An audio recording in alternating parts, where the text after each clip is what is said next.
Again, thank you so much for attending our first professional panel series event. I would like to introduce our panelists today. We have three panelists. We have Steph from Sheetz Corporation, Lauren from DHL, and Jordan from WESCO Distribution. And I'm going to let them introduce themselves and tell you a little bit about what they do and a little bit about their story. So Steph, did you want to kick us off? Sure, I can. I graduated from IUP a long time ago, back in 2000. So it's hard to believe that's 21 years ago, which is insane. But anyway, so I currently work at Sheetz. My major whenever I was at IUP was actually in safety. And then I started in the safety department at Sheetz, working for our motor carrier that hauls fuel and diesel to our stores. After that, I was there for probably 3 or 4 years and decided that really what I wanted my focus to be was managing people. I enjoyed the safety field, but what I just really wanted that day-to-day interaction face-to-face with the drivers. So I transferred through the company into our transportation and logistics department, and I've been there ever since. So I've been there about 16 years. Thank you so much, Steph. And yeah. Thank you for coming back and helping us out as an IUP alum. That's awesome. Yeah, no problem. Jordan, would you like to go next? Yeah, absolutely. Thanks, Kevin.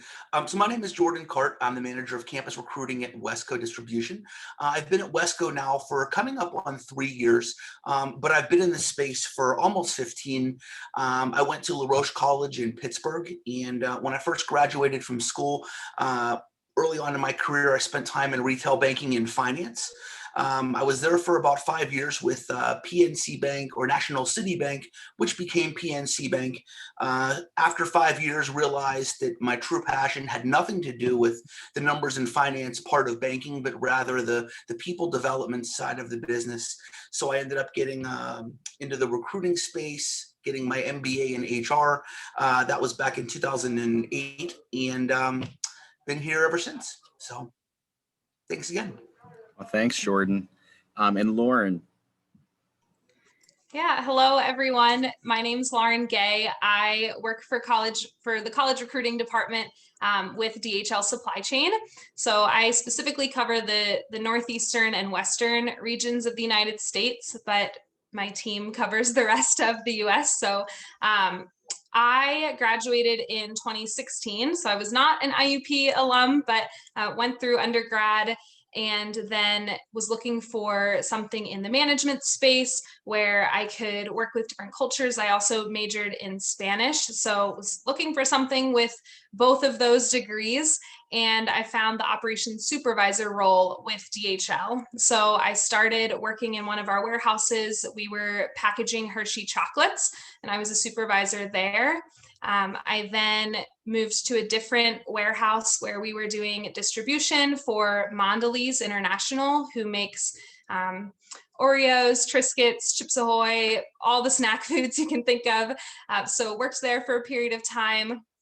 I then spent a brief just month or two where I was down in Atlanta helping with a packaging startup that we had for Duracell. So we were packaging Duracell batteries.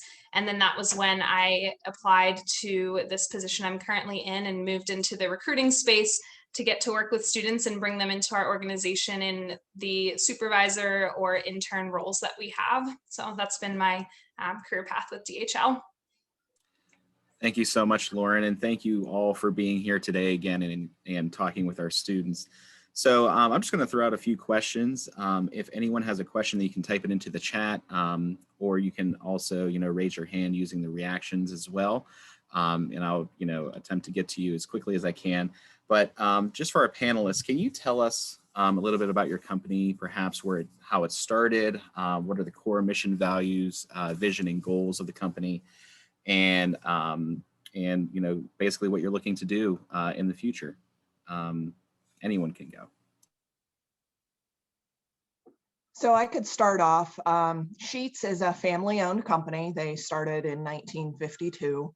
I don't know, I guess the students here are all in Indiana. Would that be correct? Or they could be all over the place, but They could be so all you over the should place, be, but I feel like most of them are from Indiana and you at the should Indiana feel, campus. yeah, so you should be very familiar with Sheetz, being in Indiana. That we have a couple stores there. But they started in 1952 with one store. Now we're over 600 stores, I think 616. We have two locations, one in Claysburg, Pennsylvania, which is a distribution center, and one in Burlington, North Carolina. So from a transportation perspective, we are our own motor carrier. So one benefit that I have is I don't have to go out and drum up business, right? We're delivering to our own stores. So my stores are my customers. Our next market is out where Lauren is in Columbus, Ohio. So we're getting ready to open up a bunch of stores over the next couple years in Columbus and Ohio. But you asked about our mission. So our mission is very customer focused. So it's to provide customers with fast and friendly service and quality products in a clean and convenient location. And then the vision, which I personally have always enjoyed this. I actually have it hanging in my office, but it says to create the business that will put Sheetz as we know it today out of business. So that constantly evolving, constantly changing atmosphere, you know, never afraid to try anything new. You know, if anybody is familiar with our billboards, sometimes they're pretty edgy. You know, frickin' chicken, and I forget some of the other ones that have been out there. I just kind of, you know, get used to them, but never afraid to try anything new. And that's whenever we're hiring, particularly drivers or other employees, you know, if you don't like change, if you're very black and white, then this is just not the job for you. Policies and procedures are always changing, and that's just how Sheetz is. Thank you, Steph. Sure. Sure. Hey, Kevin, I can go next. WESCO Distribution, we're a global leader in industrial distribution and specifically electric supply. We sell a variety of different products from wire, cable, conduit, pipe, building materials, and we support a lot of different markets. We support the oil and gas industry, we support government projects, we support construction, just to name a few. Because we are in the wholesale distribution model, we don't actually manufacture our own products. So there's nothing sitting on a shelf anywhere that has our logo on it per se. But rather we buy from over 30,000 manufacturers across the globe, and we sell well over 1 million different SKUs.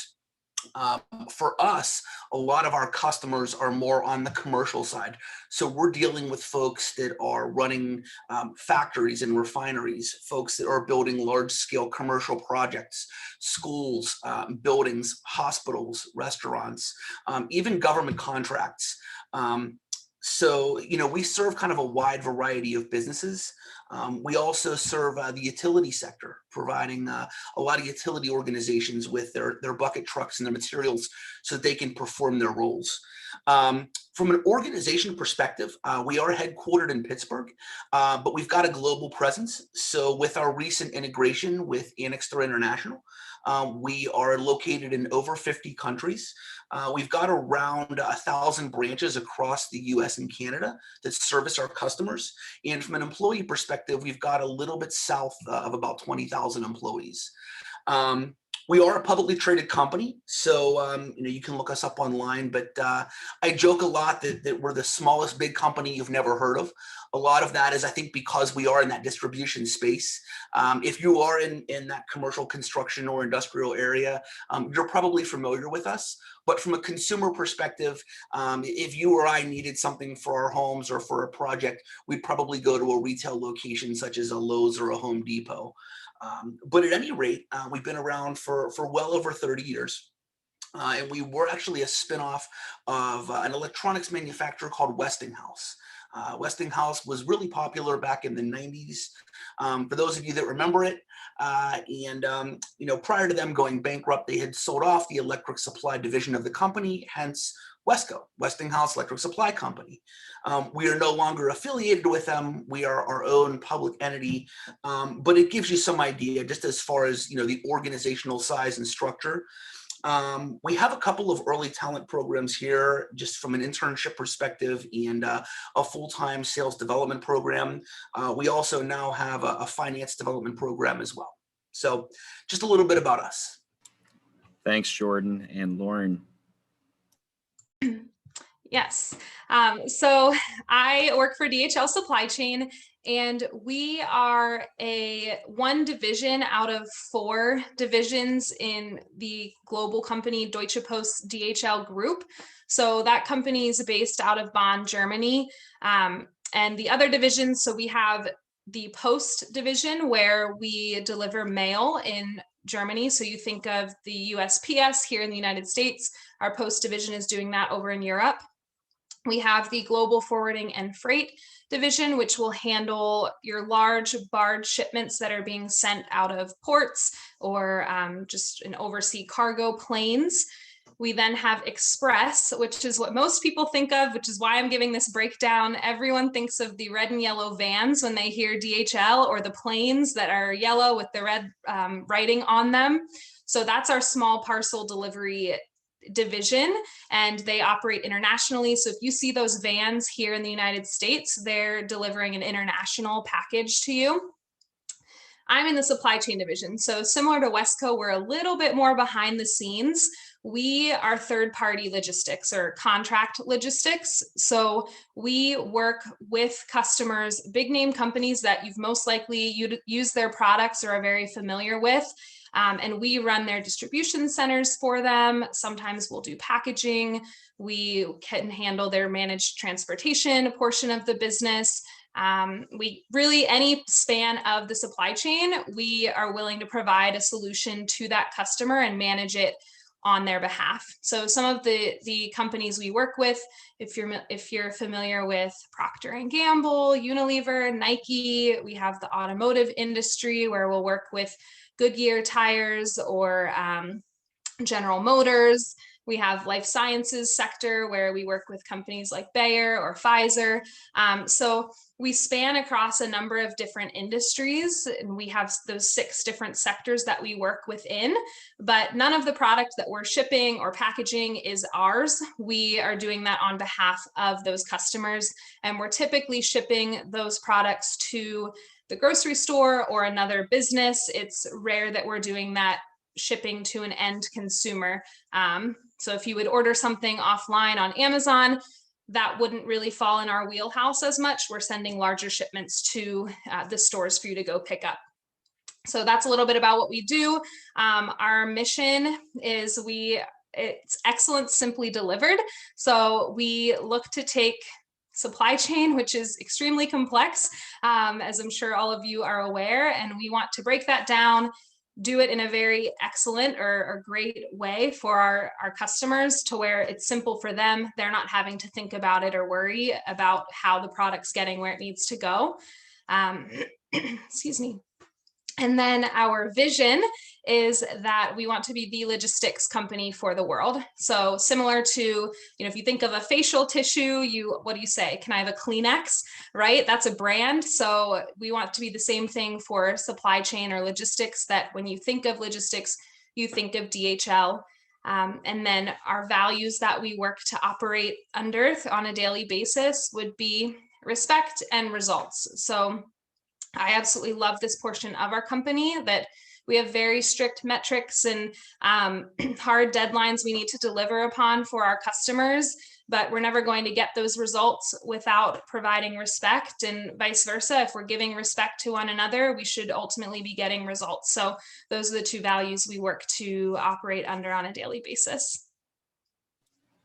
Thank you all so much for explaining a little bit about your companies. And, it's amazing to hear what's going on around the world, and understanding, how the companies came to be and things like that. It's very interesting. So thank you.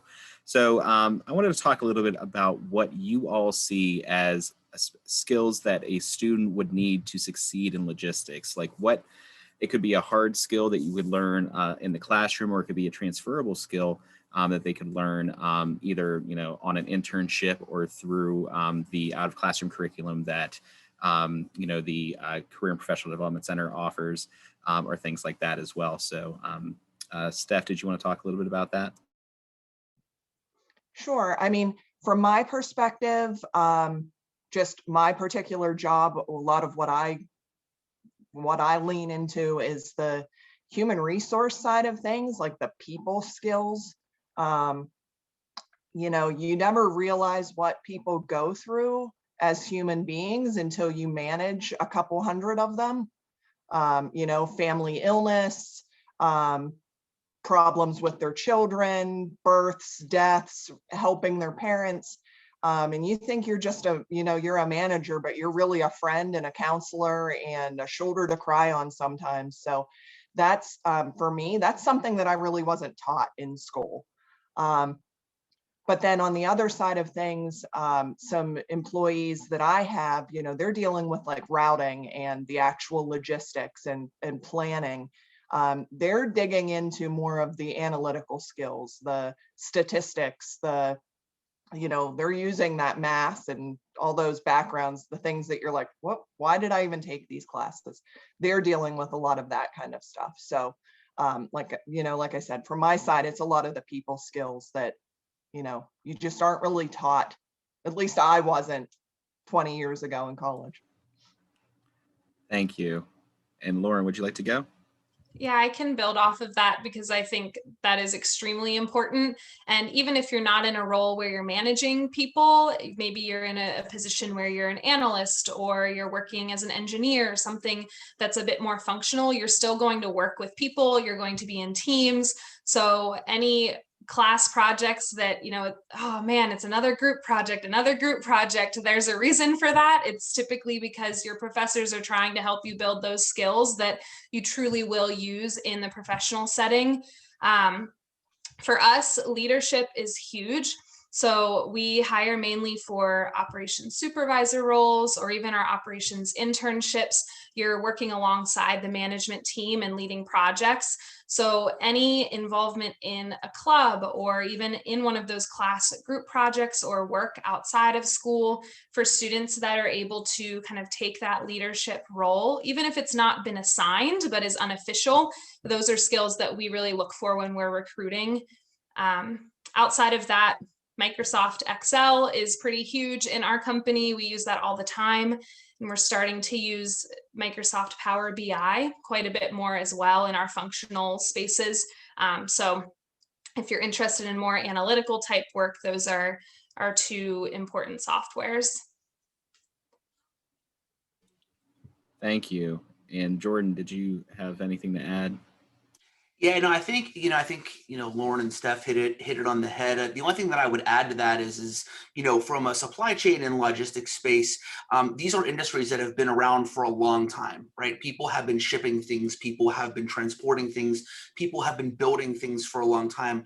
I think what we're seeing now is no surprise, but it's just how the work is getting done is changing. And I say that because we've got a lot of folks in our organization that have been here for a very long time that are very good subject matter experts. But what we're seeing now is a transition to implementing technological solutions. So you've got people that are looking at big data to make business decisions, looking at, like Lauren had mentioned with, analytics behind the whys of how the work is getting done. So I think if you may not have a logistics or supply chain degree, or you may not even have any experience, but keep that in mind that you have a lot of value to add to an organization, even if you don't have that background. If you come from the tech background or the business background or anything in that space, because I think that's a lot of where the need is for the future. I would agree with that, Jordan. I mean, we hire a lot of people who their background isn't even transportation or anything like that. It's we look at it more like the right person for the job versus the right skill set, so to speak. Thank you all so much. Yeah. So Lauren and Steph and Jordan, you guys were talking about those skill sets. Do you often look for them on resumes, or do you look to pull them out through interviews, or what type of media or sessions do you use to help you understand that a candidate has those skills? Lauren, do you want to go first? Yeah. So I would say both. So yes, to your question, the resume is typically what we're first seeing as a recruiter. So I'm always telling students any action words that you can put in your resume, they should be reflective of certain skills that you're wanting to kind of convey to a recruiter that you have. So, did you lead a project? Were you coordinating something? But were you analyzing something? Putting those types of action words in your bullet points on your resume is important.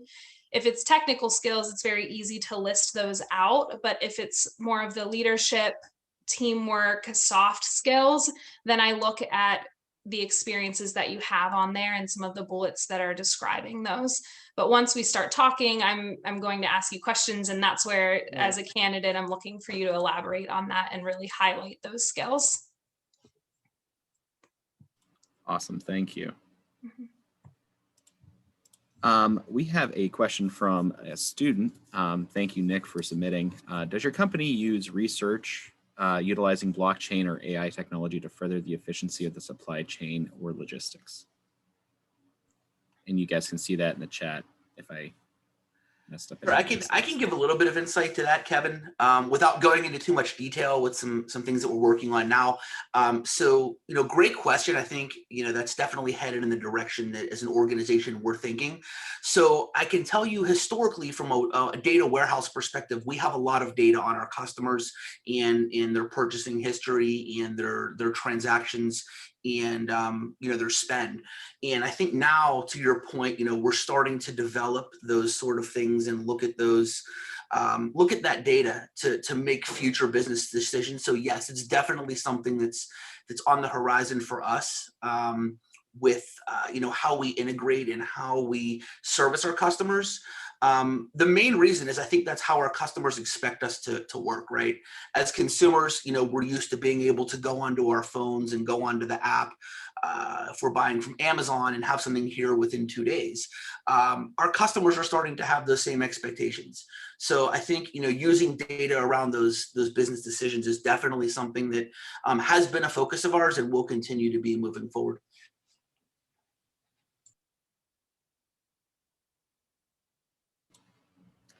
Lauren or Steph, did you want to add to that? Similarly, if anybody's been in a Sheetz, there's a shopper card, which like every retailer has these days. So, we have a whole department dedicated to looking at those analytics. How old is the person who's shopping? What time do they typically come in? What products are they buying? Do they fill up their gas tank first and then come into the store? Do they just stop for food but don't fill up their gas tank? Just all those kinds of things. And that determines a lot of what goes on our trucks every day.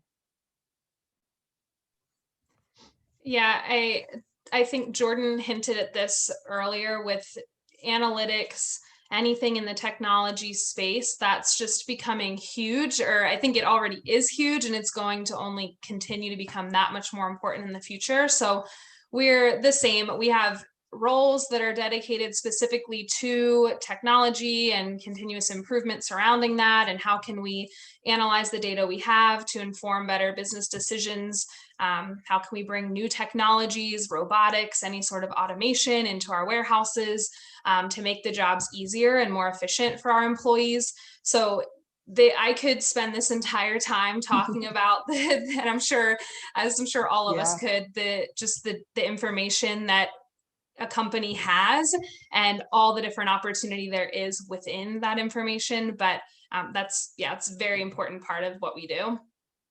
Right. Even outside of like a data perspective, AI is pretty much creeping into every part of our lives, right? So from my perspective, just speccing equipment, tractors and trailers, there's all kinds of, technology that they're putting on trucks these days, like, reading your face as you're driving down the road to make sure that you're paying attention. And if you're not, it vibrates your seat.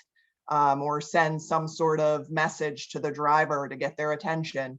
That's just a small example, but AI is pretty much everywhere. And I think that, as time goes on, it's just going to take over everything that we do. And it's kind of funny because you're coming from that transportation perspective and looking at within the warehouse, or even so any one item that's in the warehouse is tracked in a system, and it's becoming much more popular that as the product is brought off of the truck from maybe a completely different facility, they'll come with smart tags that now have all of the info built in of what's the weight, size, quantity, all the information for that product and where it was prior to getting to our warehouse.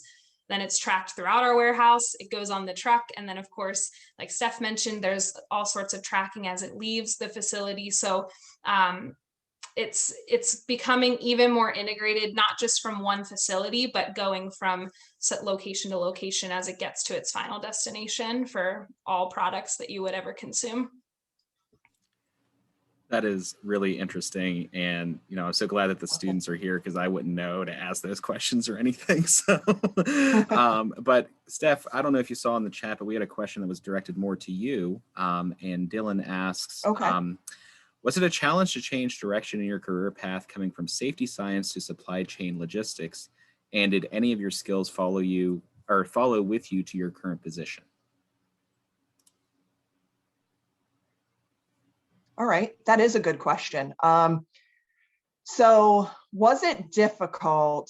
I wouldn't say, I would think that the biggest part for me to change directions was giving up or changing paths with, this is what I went to school for 4 years. This is what I paid for. This is what, even though I chose the career based on whenever I was undecided for a really long time, and like probably way longer than I should have been. And I went to my advisor and I said, I don't really care what I do, but what I want is a job. I want to get a job whenever I graduate. And honestly, whether that was the right answer or not, I didn't care what it was. I did not want to be one of those starving people who come out of college and don't have anywhere to work, right? And back whenever I graduated, it was in a recession and, there were a lot of people who weren't employed. So my advisor said, you should really look into safety, which I did, and it was a great fit and I loved it. I still do enjoy it. But anyway, to get back to the original question, it was a challenge just giving up that, this is what I went to school for. Sheetz, like I said, is a company is really good at just putting the right person in the right seat, not necessarily somebody who has the correct degree or whatever. It's a lot about personality and fit. So thankfully I was the right person. Now, whenever I transitioned into that position in managing drivers, I use my safety background every day. It's more of a DOT safety that we didn't really learn in college, but the premise is still the same, right? It's rules and regulations and that kind of stuff. So I still use a lot of my safety background, and also our safety team that we have, I think they enjoy working with me because I understand where they're coming from whenever they try to roll out new policies and procedures. So I'm able to then convey that to my team and make them understand why it's important from a manager perspective, not just the safety guy perspective, if that makes sense. Thank you, Steph. Did anyone have anything to add to it?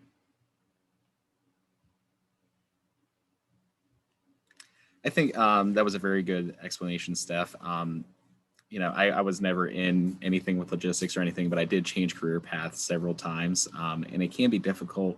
But that's why your professors, like Lauren was saying, and people at the college who work at the university who work in the out-of-classroom curriculum, so student life and the Career and Professional Development Center, we work on those transferable skills as well, because you will use that no matter where you go.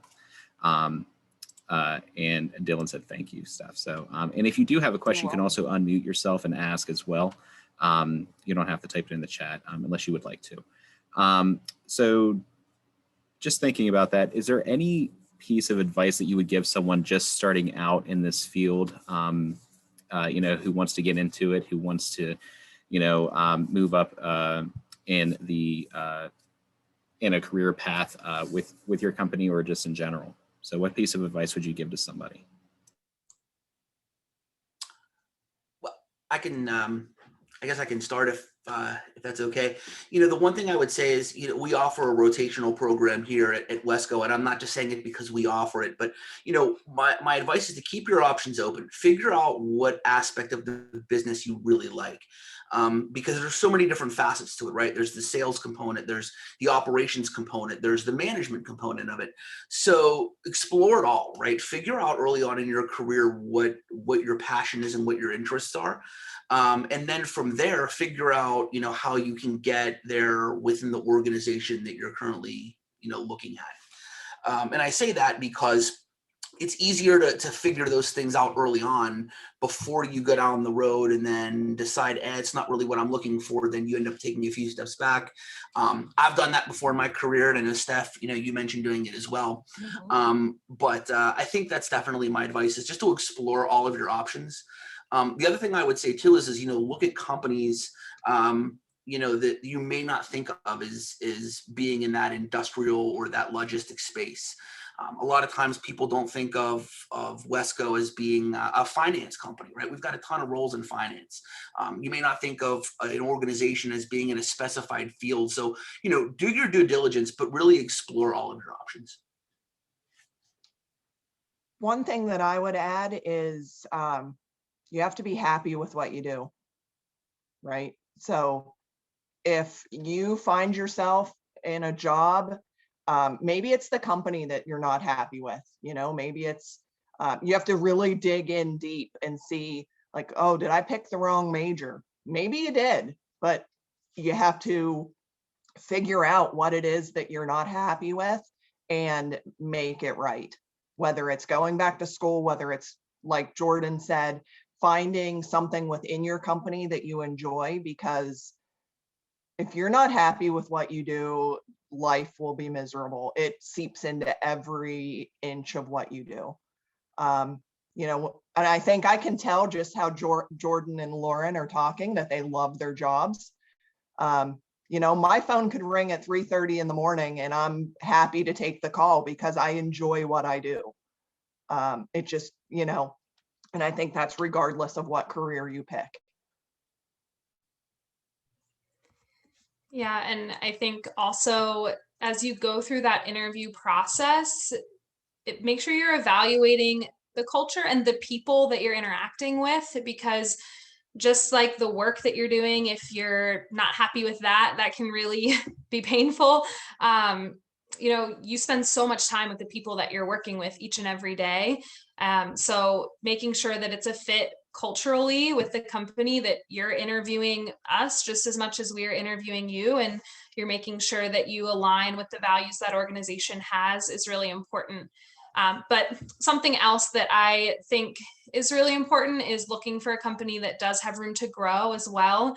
Jordan mentioned supply chain's such a vast field, and there's so many different facets to each company that if you get into an entry-level role and maybe that's not the position that you want to do the rest of your life, make sure you're applying to and interviewing for organizations that they're not necessarily wanting you to stay in that entry-level position for the rest of your life either, that there's other opportunities to look for within that organization, or other skill sets that you can kind of learn and grow to move on to something different. So I think that's important in providing stability, but also continuing to help challenge yourself. Awesome. Thank you all so much for that. Can you tell us a little bit about how the pandemic has changed the way that you do business? Keeping in mind we only have like 8 minutes left. I can go first really quick since I pretty much have a short answer. The pandemic for us has, I'm transporting more beer and cigarettes than I ever knew was possible. Not personally, but obviously on our trucks.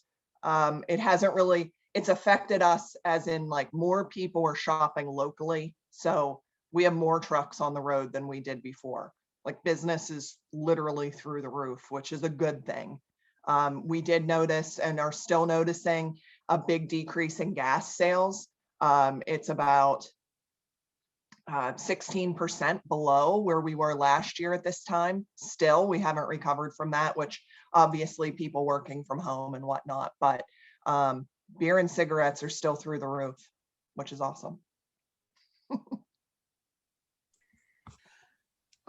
Go ahead, Jordan. No, go ahead, you're up. Ladies first.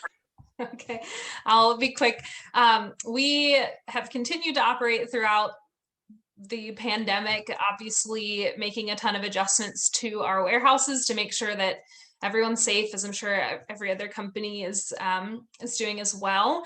But we work with a number of different industries, so it's been very interesting to see, you know, the automotive industry, for example. A lot of those sites were experiencing record low volume, especially at the beginning of the pandemic, because people weren't out driving their cars or searching for new cars and purchasing them. Whereas the life sciences and consumer sector was through the roof with volume because people needed toilet paper and cleaning supplies and medicine. So it's been interesting to see how we kind of, because we have such a diverse portfolio, can share our labor across sites that are located close to each other to kind of deal with that, which we do not in the pandemic as well, but that became much more important for us. So that's been a very interesting thing to witness. Yeah, no, similar to Lauren, you know, we are also an essential business, so we've been open the entire time. Some folks, depending upon the roles, have been working virtually. You know, we have a lot of frontline workers, so big kudos to them that have been still ensuring that orders are going out and product is being received in. I think some of the ways that, you know, similar to these other folks that we've seen our business being impacted is, you know, for a while construction was at a halt because of regulations across the US. So we saw a little bit of a slowing in that sector, but at the same time, we can't keep safety equipment, you know, bleach wipes and hand sanitizer in stock for our customers right now. It just flies out so quick. So I think we've seen both, but aside from even that front, I think what we've really learned as a company is how to work effectively in a remote environment. This was really new for us, and I'm sure it was for you know, the others, and I know it was for students as well. You know, for folks that are in a sales role that are used to being frontline and customer facing, picking up a phone or having a Zoom meeting with a customer, it's different. It's a different feel, but everybody was going through it. So it wasn't just us and it wasn't just our customers. But I think, you know, that's really how it's impacted our business, is we've realized that you can be successful working in a remote environment, and that not everything has to happen face to face while it's preferred. You can be successful working remotely. So. Yeah, I would agree with that.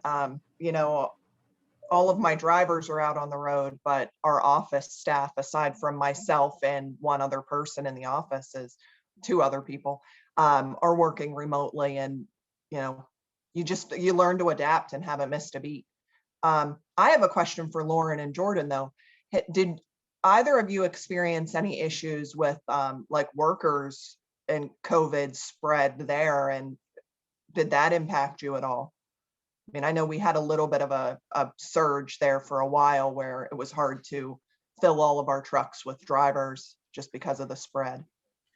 Yeah, we saw some things, as I'm sure most companies did, but I think we were really, you know, proactive in the way that we handled it. So a lot of folks, if you were able to work remotely, and I'm talking, you know, from late February, early March on, if you were able to work remotely and you were able to do that, you know, the initiative was to do that. For folks that were required to be in the branches because of logistics, you know, we had figured out some creative ways to make that happen operationally with, you know, putting folks on different teams so that they would be able to you know, come in the event that there was an exposure or something. Sure. But Just learn you know, to adapt. yeah, you learn to adapt, right? And I think, you know, all of our employees were you know, flexible, and I think that's a big part of it. But you know, we kind of played and figured out as we went along, as I think, you know, most other folks did too. Yeah. Yeah, which we were similar. So, there was a protocol that was put in place way back in February, March, and continued to yeah. be adjusted as time went on, which I think is such a benefit. If I can give a plug just to supply chain in general, this industry, we talked about change before and how important it is. And I mean, that's what we do on a daily basis is you're constantly adapting and changing, and a new issue arises and you problem solve and just implement something and go with it. So this was, of course, a larger scale issue to tackle. But I think we were set up to where we have those skill sets that are regularly being practiced. They were just having to be tested on a slightly larger, not slightly, on a much larger scale than normal. So definitely had impact, but we worked through it, and thankfully had the resources to be able to bring in third parties and have cleaning be much more extensive than it was before, and just kind of adapt and move forward.